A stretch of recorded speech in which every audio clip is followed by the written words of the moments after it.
সফরে যে রাসূল সাল্লাল্লাহু আলাইহি ওয়াসাল্লাম রমাদানে রোজা ভেঙেছে, এটার একটা দলিল বলি। আপনারা মক্কা বিজয়ের নাম শুনেছেন না? রাসূল সাল্লাল্লাহু আলাইহি ওয়াসাল্লাম হিজরত করলেন, পরে আবার বিজয় করলেন।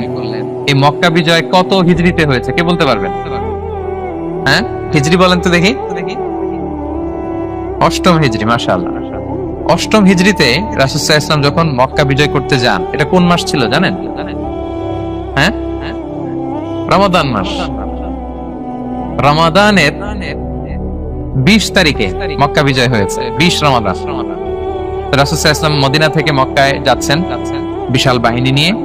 মক্কায় পৌঁছতে আরো 90 কিলোমিটার বাকি। আল কাদিদ নামে একটা জায়গা আছে, সহিহ বুখারীর বর্ণনা।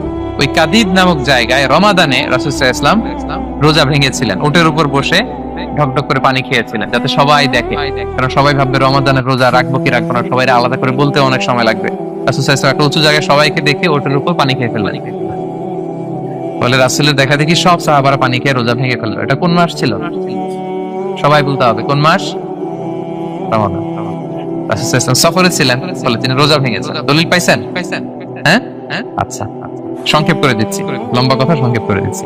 আর কোরআনের আয়াত তো শোনালামই আমি। ফামান কানা মিনকুম মারিদান আও আলা সাফার ফাইদাতুন মিন আইয়ামিন উখরা। কেউ যদি অসুস্থ হয় কিংবা ট্রাভেল করে, চাইলে রোজা ভাঙতে পারবে, তবে গুনে গুনে পরে আদায় করে নিতে হবে। এই যে গুনে গুনে পরে আদায় করে নিতে হয়, এটারে বলে আরবিতে কদা। বাংলায় আমরা যেটাকে কাজা বলে অভ্যস্ত। বাংলা আমরা কি বলি?